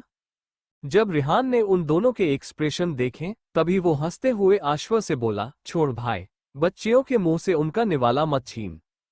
रेहान ने गोलगप्पे वाले की तरफ देखा और उनसे बोला, भैया आप दोनों को एक एक प्लेट और बढ़ा दो।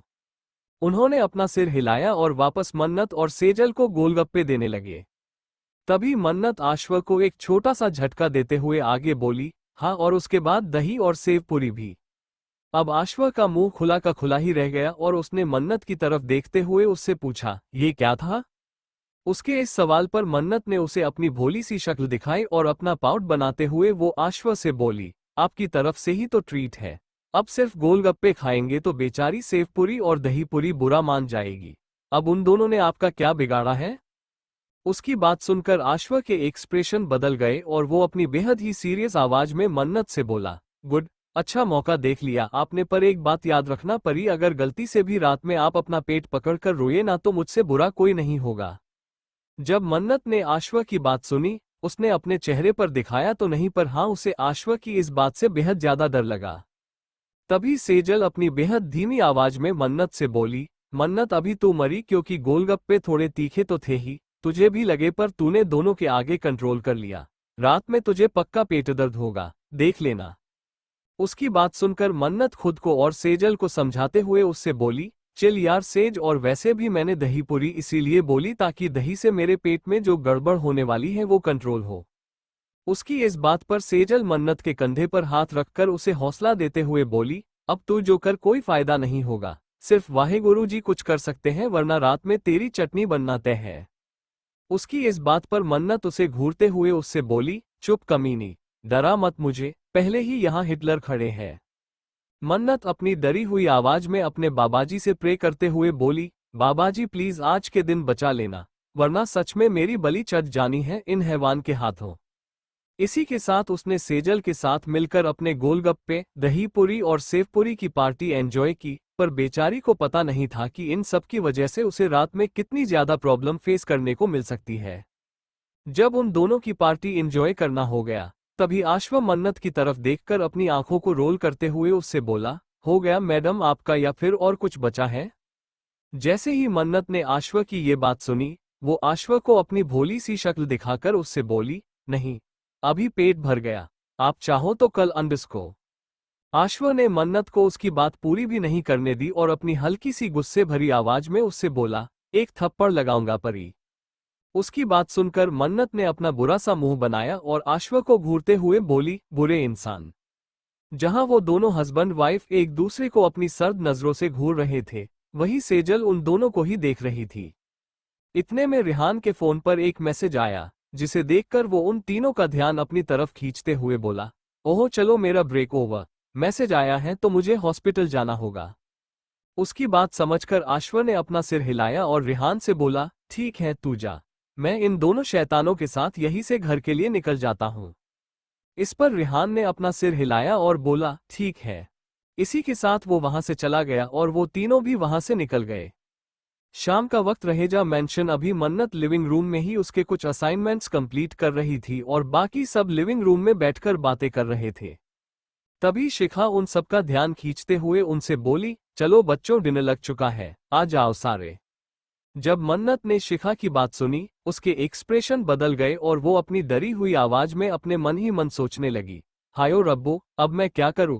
पहले ही मेरे पेटू में थोड़ा थोड़ा दर्द होने लगा है, उस पर अगर कुछ खा लिया तो पक्का बैंड बज जानी है मेरी। बाबा जी हेल्प कर दो, बचा लो आपकी मन्नत को। वो सब उनकी जगह पर से उठकर डाइनिंग टेबल की तरफ चले गए, लेकिन मन्नत अभी भी वहीं बैठी हुई थी, जिसे देखकर शिखा उसका ध्यान अपनी तरफ खींचते हुए बोली, मन्नत क्या सोच रहे हो बेटा, कम। उनकी इस बात पर मन्नत उन्हें अपनी प्यारी सी स्माइल दिखाकर बोली, मम्मा अगर आज मैंने डिनर स्किप किया तो अंडरस्को।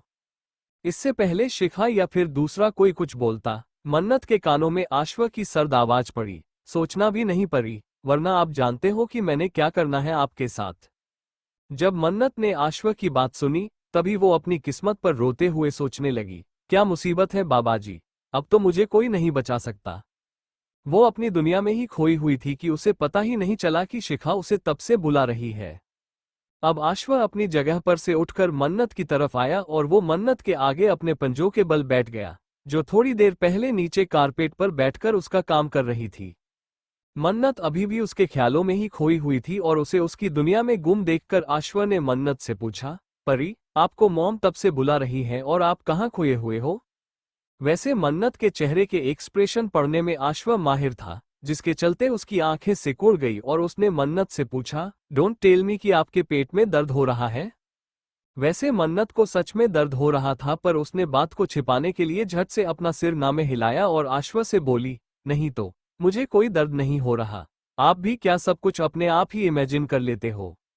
वैसे आश्व को थोड़ा डाउट तो आ रहा था, लेकिन उसने ज्यादा ध्यान नहीं दिया और मन्नत का हाथ पकड़कर उससे बोला, नहीं हो रहा ना पेट दर्द तो चलो खाना खाने।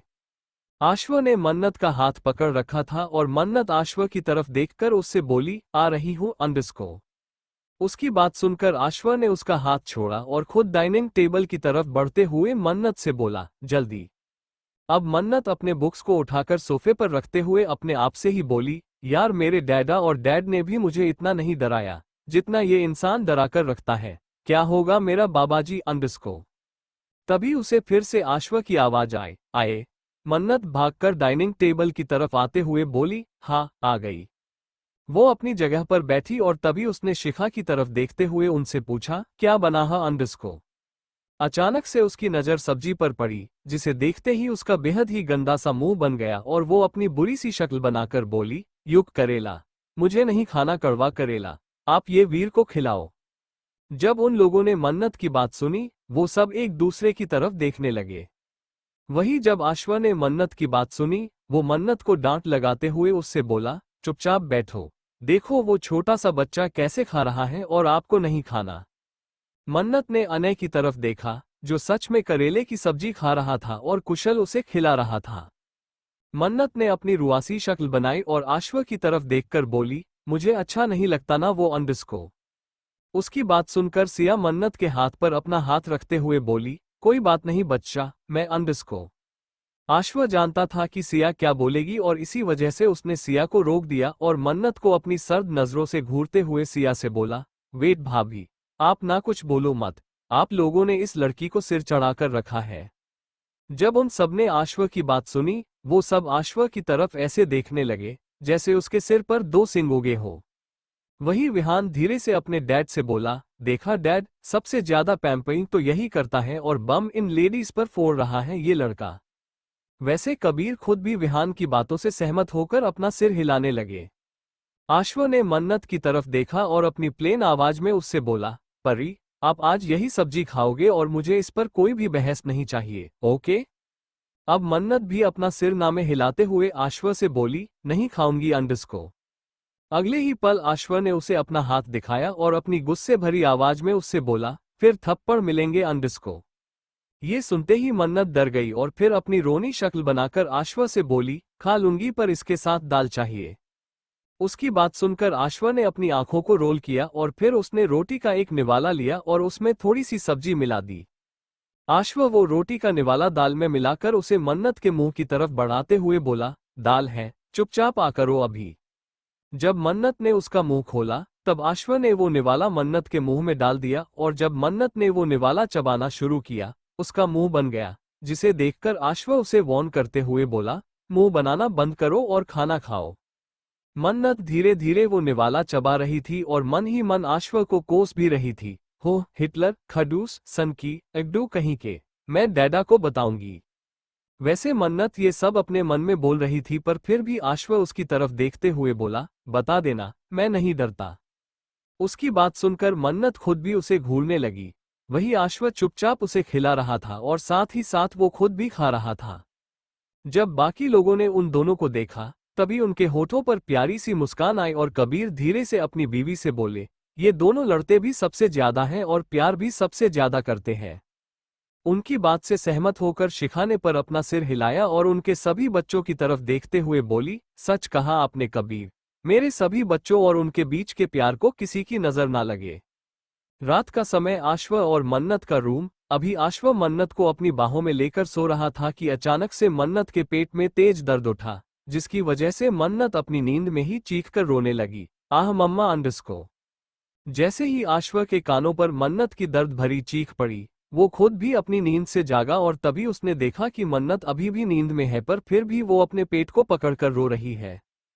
उसे ऐसे देखकर आश्व परेशान हुआ और मन्नत को उठाने की कोशिश करते हुए उससे बोला, परी, क्या हुआ बेबी, आंखें खोलिए। जैसे ही मन्नत ने उसकी आंखें खोली, उसकी आंखों से बड़े बड़े आंसू बहने लगे और वो आश्व की तरफ देखकर उससे बोली, म अंडस को मेरा प अंडस को पेट अंडस को। तभी आश्व ने मन्नत से पूछा, दर्द कर रहा है? इस पर मन्नत ने सिर्फ अपना सिर हिलाया कि तभी आश्व उस पर चिल्लाते हुए अपनी गुस्से भरी आवाज में उससे बोला, मैंने बोला था ना आपको कि तिखा मत खाओ, लेकिन आपको सुनना नहीं होता। मेरी ही गलती है जो मैंने आपको गोलगप्पों की ट्रीट वाली बात बोली। मैं ही बेवकूफ था। पहले ही मन्नत को काफी ज्यादा दर्द हो रहा था, उस पर आश्व अभी मन्नत के ऊपर चिल्ला रहा था, जिस वजह से मन्नत की सिसकियां बढ़ गई। वो खुद बेड पर से उठकर आश्व पर चिल्लाते हुए बोली, एक तो मेरे पेट में इतना जोरों से पेन हो रहा है और आप मुझे डांट रहे हो, जाओ, मुझे नहीं आना आपके पास। इसी के साथ वो बेड पर से उठकर दरवाजे की तरफ भागी और उसे देखकर आश्व उसे रोकते हुए बोला, परी अंडस को।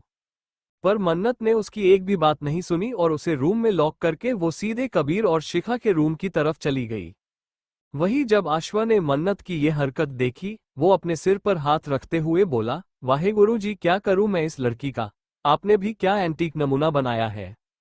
इसी के साथ वो उसके रूम में दरवाजे की एक्स्ट्रा चाबी ढूंढने लगा, जिसकी मदद से वो खुद बाहर निकलकर अपनी बीवी को ढूंढ और उसे समझा सके। कबीर और शिखा का रूम। वैसे कबीर और शिखा के रूम में अभी वो दोनों सोए हुए तो नहीं थे, पर हाँ, उनके बीच बहुत कुछ चल रहा था। उनके कमरे की हालत थोड़ी बुरी थी और उनके सारे कपड़े इधर उधर बिखरे पड़े हुए थे। वो दोनों अभी तक सोए हुए नहीं थे, पर कबीर तो अपनी बीवी पर अपना प्यार बरसाने में लगे हुए थे। वो उनकी दुनिया में खोए हुए ही थे कि तभी उन्हें उनकी दुनिया से वापस बाहर लाने के लिए उनके दरवाजे पर किसी ने तेजी से नॉक किया, जिसे सुनकर वो दोनों रुक गए। वही शिखा अपनी गहरी सांस भरते हुए कबीर से बोली, इतनी रात को कौन होगा कबीर? जब कबीर ने आवाज सुनी तभी वो गुस्से में गुर्राते हुए अपनी बीवी से बोले, पता नहीं यार, यही तो टाइम मिलता है मेरी बीवी के साथ, अब उसमें भी इनको परेशानी होनी है। वो दोनों वहां से उठ गए और झट से अपने कपड़े पहनने लगे। इतनी देर में वहां कितनी बार नॉक हुआ था, जिसे देखकर कबीर दरवाजे की तरफ आते हुए बोले, आ रहा हूं यार, थोड़ा सब्र रखो ना। दरवाजा खोलने से पहले उन्होंने शिखा की तरफ देखा कि शिखा ने खुद को यहाँ तक कि उनके रूम को भी थोड़ा प्रेजेंटेबल किया या नहीं। शिखा की तरफ देखते हुए कबीर ने पूछा, खोलूं शिखा?